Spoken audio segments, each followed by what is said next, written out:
ये क्या कह रहे हो? मैंने तो तुम्हारे सामने ही कार्ड लिया था और वहीं स्क्रैच भी किया था, तो ये कार्ड नकली कैसे हुआ? ज्यादा होशियार बनने की जरूरत नहीं है। तुम जैसे लोगों को मैं अच्छी तरह से जानता हूँ। अब चुपचाप यहाँ से चले जाओ, वरना पुलिस को बुलाकर तुम्हें अरेस्ट करवा दूंगा। अच्छा, होशियार मैं बन रहा हूँ या तुम?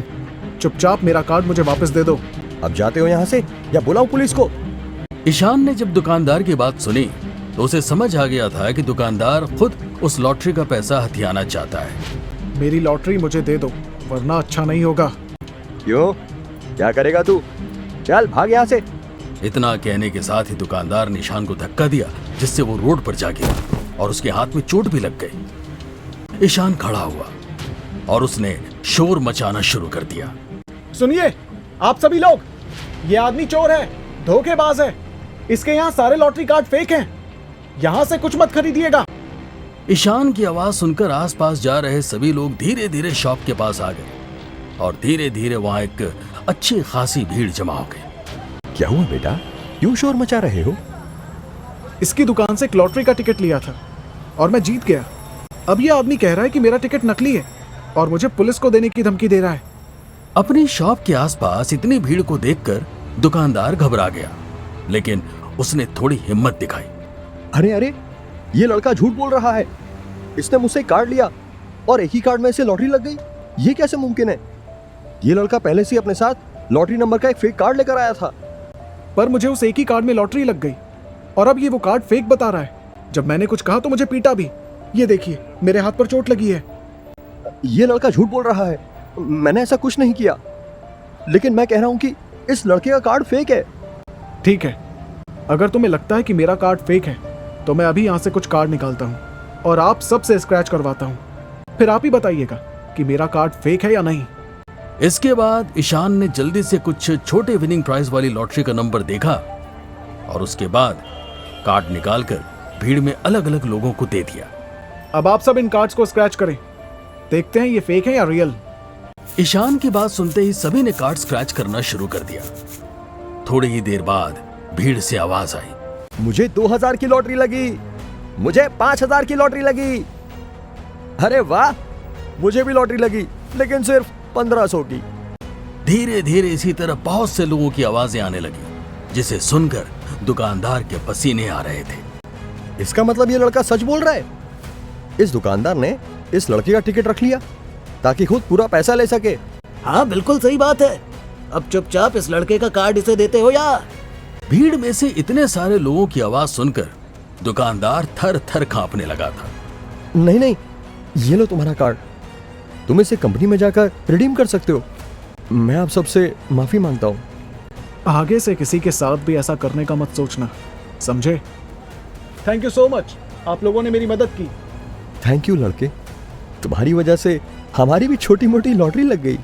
धीरे धीरे भीड़ वहां से हट गई। वहीं ईशान ये लॉटरी पाकर बहुत खुश था। वाह, ये सब तो सच है।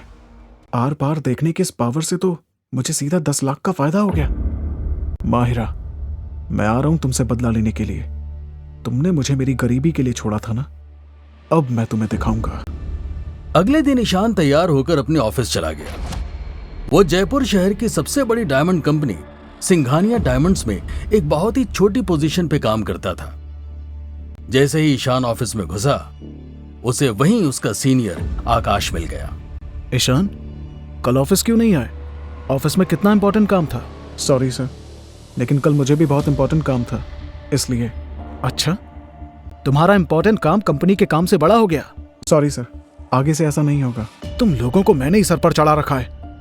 खैर, अभी हमें अपने प्रोडक्ट्स के शो के लिए एग्जीबिशन में जाना है। तैयार रहो। कौन सी एग्जीबिशन सर? काम में तुम्हारा ध्यान रहेगा तब तो तुम्हें कुछ पता रहेगा। लास्ट वीक ही सारे स्टाफ को बताया गया था इसके बारे में। ये लो। इतना कहने के साथ ही आकाश ने ईशान के हाथ में एक ब्रीफ केस पकड़ा दिया। इस ब्रीफ केस को अपने साथ लेकर चलना है और ध्यान से, समझे? जी सर। इतना कहने के साथ ही ईशान ने हाँ में सर हिला दिया और वो आकाश के पीछे पीछे बिल्डिंग के बाहर चला गया। थोड़ी ही देर में उनकी गाड़ी जयपुर के रॉयल पाम होटल्स के बाहर रुकी। ईशान ने जब आसपास देखा तो पता चला कि ये सच में बहुत बड़ी एग्जीबिशन थी, जिसमें जयपुर के ही नहीं बल्कि इंडिया के बहुत बड़े बड़े डायमंड बिजनेसमैन आए थे। तुम ये बैग लेकर मीटिंग रूम 203 में चलो, थोड़ी देर में वहीं आता हूँ। लेकिन सर वहां जाकर। लेकिन इससे पहले ईशान कुछ और बोल पाता, आकाश ने ईशान को नीचे उतारकर गाड़ी आगे बढ़ा दी। अब ईशान के पास और कोई रास्ता नहीं था। वो बैग लेकर चुपचाप 203 की तरफ चला गया। देखिएगा अंकल, इस एग्जीबिशन में हमारा प्रोडक्ट देख के लोगों के होश उड़ जाएंगे। तुम्हारी बात सही है, हमारा प्रोडक्ट शानदार है, लेकिन हमें ये नहीं भूलना चाहिए कि यहाँ पूरे देश के डायमंड किंग्स आए हैं और वो भी अपना बेस्ट प्रोडक्ट ही अपने साथ लेकर आएंगे। उससे क्या फर्क पड़ता अंकल, हमारे प्रोडक्ट के आगे उन सब के प्रोडक्ट्स की चमक फीकी पड़ जाएगी। नितिका अभी मन ही मन खुश हो ही रही थी कि तभी किसी ने दरवाजे पर नॉक किया। कम इन। नितिका की आवाज सुनने के बाद ईशान चुपचाप रूम के अंदर आ गया। नितिका ने इससे पहले ईशान को कभी नहीं देखा था, इसलिए उसे समझ नहीं आ रहा था कि आखिर वो कौन था। वहीं ईशान ने देखा कि अंदर एक 50-55 साल का आदमी और एक बेहद खूबसूरत लड़की बैठे थे। कौन हो तुम और यहाँ क्यों आए हो? लेकिन इस वक्त ईशान की नजर नितिका के चेहरे पर टिक गई थी। उसने गौर करके देखा तो उसे नितिका का 32, 28, 34 वाला परफेक्ट फिगर साफ दिखाई दे रहा था। ऊपर से उसका क्लोथिंग सेंस, उसके light golden hairs, light blue specs और रेड लिपस्टिक, वो किसी फैंटेसी हीरोइन से कम नहीं लग रही थी। ईशान ने तुरंत नितिका पर गौर करना बंद किया कि कहीं वो गलत ना समझ ले, लेकिन उसके दिमाग से उसका फिगर हट ही नहीं रहा था। ईशान के मुंह से एक शब्द ना निकलता देख नितिका को थोड़ा गुस्सा आ गया। मैंने पूछा कौन हो तुम और यहाँ क्यों आए हो? आपको किसी ने कहा है कि आप इस दुनिया की सबसे गॉर्जियस लड़की हैं? क्या बकवास कर रहे हो तुम? बकवास नहीं कर रहा, सच कह रहा हूँ। आपसे प्रिटी लड़की मैंने आज तक नहीं देखी। नितिका यहाँ बहुत जरूरी काम से आई थी और ईशान की उस बटरिंग वाली बातें सुनकर उसे और भी गुस्सा आ रहा था।